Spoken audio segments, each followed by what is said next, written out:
Hello everyone, my name is Swati Sinha and today I am going to explain you about angiosperms. This is the type of plants which is included in the kingdom Plantae. Okay, so let's start. These angiosperms are also known as flowering plant. So I can write here. Also known as flowering plant. Flowering plant, इनको flowering plant भी कहा जाता है.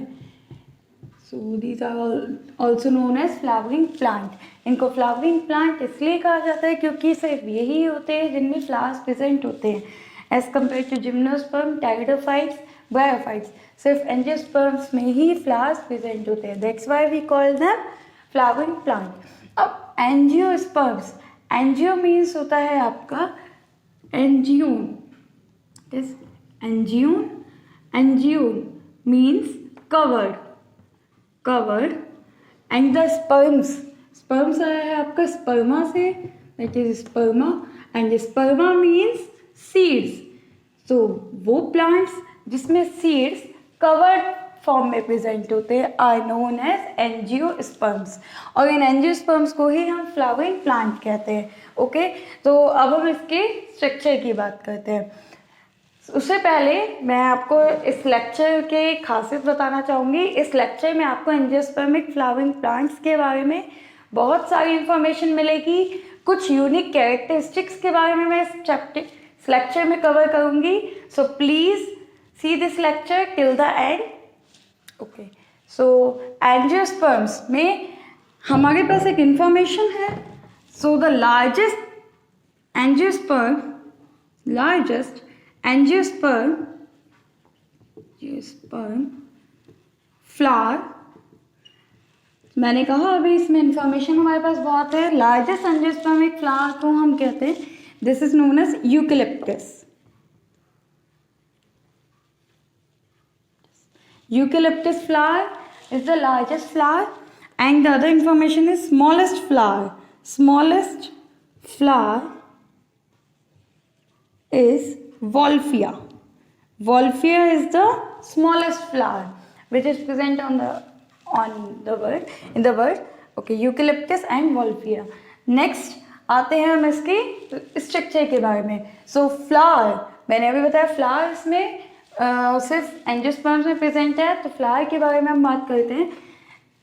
Flower क्या है, हमें इसकी structure पढ़नी है. We have to look the structure of flower. So flower is also known as modified stem. This is modified stem. Flower क्या है, modified stem है.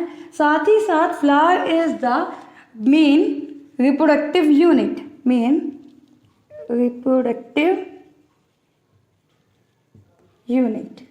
or organ of the angiospermic plant. अब मेन रिप्रोडक्टिव यूनिट कहाँ है, तो definitely reproduction में participate करेगा. अब रिप्रोडक्शन की जब हम बात करते हैं तो रिप्रोडक्शन फ्लावर में हमें सेक्सुअल एसेक्सुअल दोनों देखने के लिए मिलते हैं, लेकिन हम बात कर रहे हैं सेक्सुअल रिप्रोडक्शन की. तो that mean flower will take participate in sexual reproduction. Participate in sexual reproduction.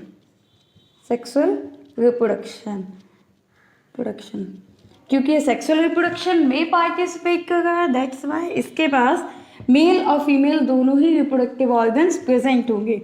So I can say that presence of reproductive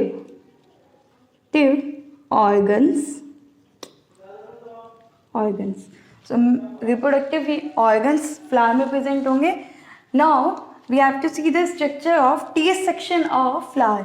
जैसे ही हम TS section देखते हैं flower का, so हमें flower में, मैं इसको मिटा रही हूँ, I can rub it. Okay.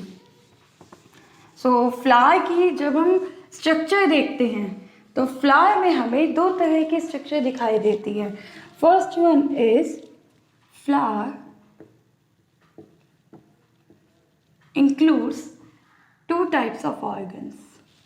First is accessory organ. सभी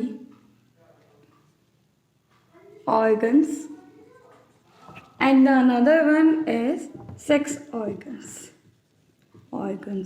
okay so पहले हम accessory organ देखते हैं then हम sex organs की बात करते हैं so accessory organs which help in the sexual reproduction ये present होते हैं लेकिन ये sexual reproduction में properly participate नहीं करते अब accessory organs this is the tail section of the flower accessory organ की जब हम बात करते हैं then the accessory organ हम स्टार्ट करते हैं आउटर मोस्ट होल से आउटर मोस्ट होल ये कहलाता है आपका sepals these are known as sepals and the group of sepals together मिलकर बनाते हैं आपका forms calyx together form calyx so sepals मिलकर बनाते हैं calyx this is the outermost covering or outermost hole of the flower next when we are moving from outside to the inside of the flower जैसे ही हम flower के this is the outside next hole की बात करते हैं then the next hole is known as petals these are petals और ये petals different colours के होते हैं ब्यूटीफुल होते हैं जिसकी वजह से इंसेक्ट इन पर अट्रैक्ट होते हैं so that they can attract the insect और इंसेक्ट हेल्प करते हैं पॉलिनेशन में we will discuss it later so these are the petals and petals together forms Corolla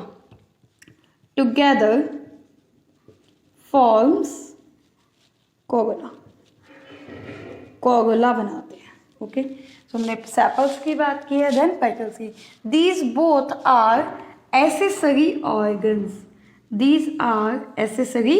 organs ये दोनों कहलाते हैं accessory organ of the flower now another information from here कुछ plant ऐसे होते हैं जिनमें सेपल्स और पेटल्स अलग अलग डिफरेंशिएट नहीं होते अब जिन प्लांट्स में सेपल्स और पेटल्स अलग अलग डिफरेंशिएट नहीं होते उस स्ट्रक्चर को उस यूनिक स्ट्रक्चर को हम कहते हैं we call them tepals those are known as tepals उनको टेपल्स कहा जाता है and the group of tepals और together tepals form a structure is known as perianth the structure is known as perianth तो टेपल्स मिलकर बनाते हैं आपका पेरियंथ कुछ फ्लावर्स में कोरोला और कैलिक्स प्रेजेंट नहीं होते उनकी जगह पर एक अलग स्ट्रक्चर प्रेजेंट होती है that is known as perianth ना तो ये पेरियंथ आपका पेटल्स के जैसे हैं ना ये सेपल्स के जैसे होते हैं that's why we call them tepals okay next point आता है हमारा सेक्सुअल ऑर्गन्स तो जो सेक्सुअल ऑर्गन्स होते हैं फ्लावरिंग प्लांट में उनको हमें देखना है now the sexual organs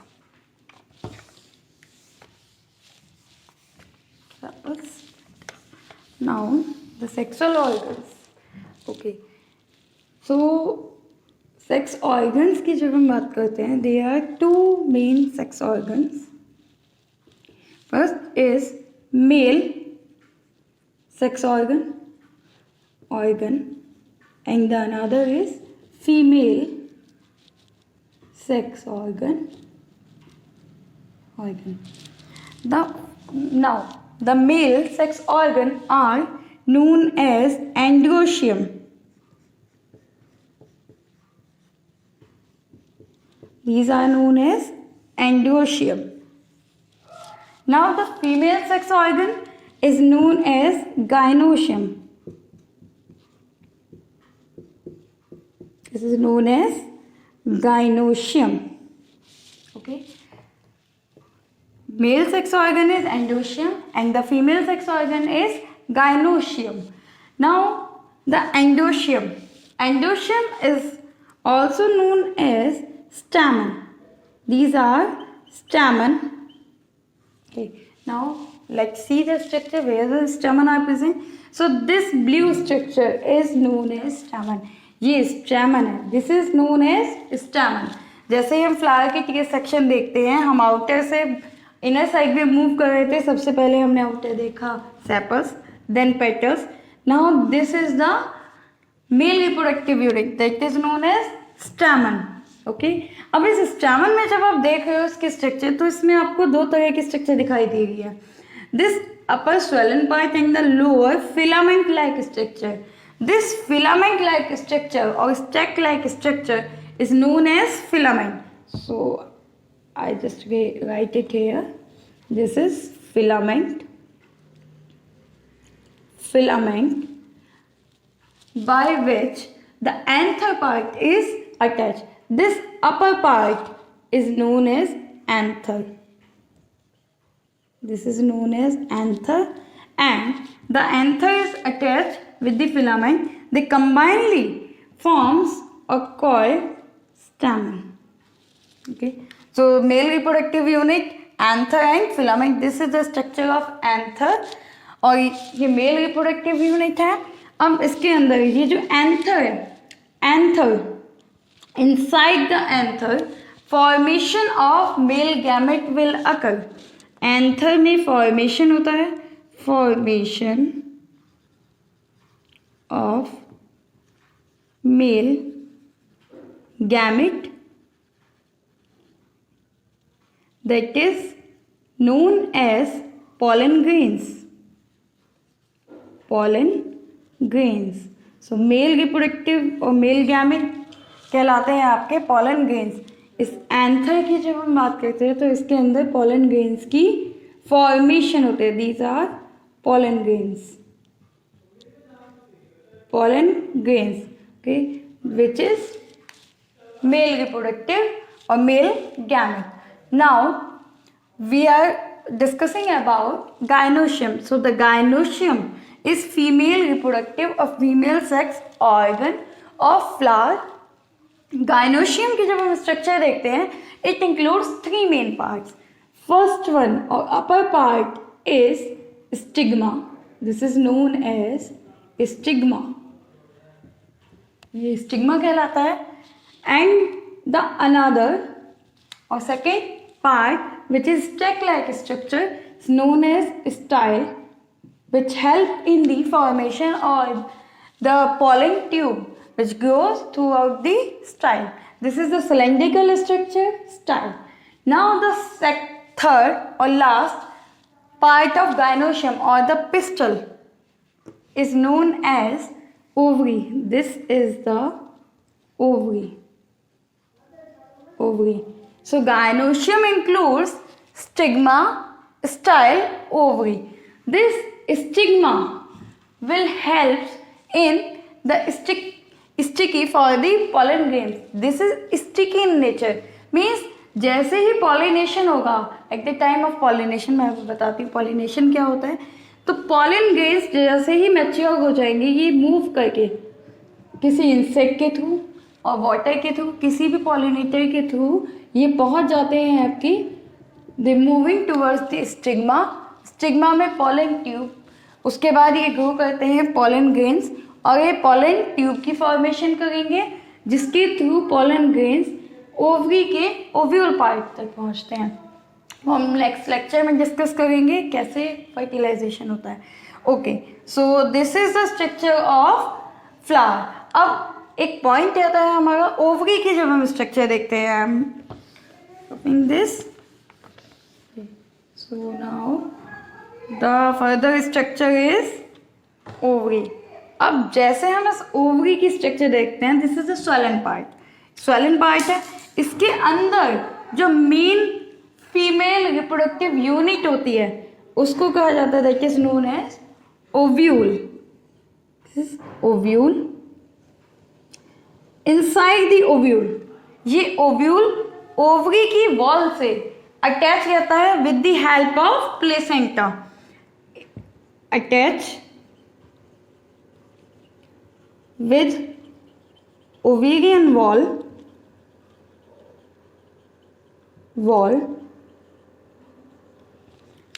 with the help of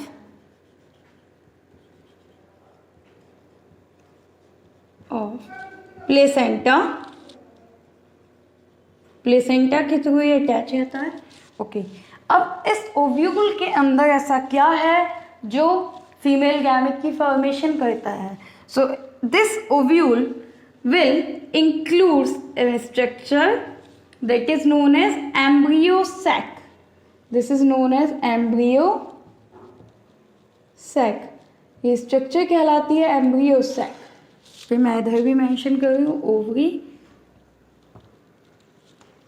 includes embryo sac, includes embryo sac. Okay. Inside the embryo sac, there is a presence of egg apparatus. This is the structure where the egg apparatus. Inside the embryo sac, there is a structure that is known as egg apparatus. This structure is known as egg apparatus. So, this is the basic structure of angiospermic flower. Thank you everyone for watching my lecture. In the next part of this topic, I will explain about the unique characteristic feature, that is double fertilization.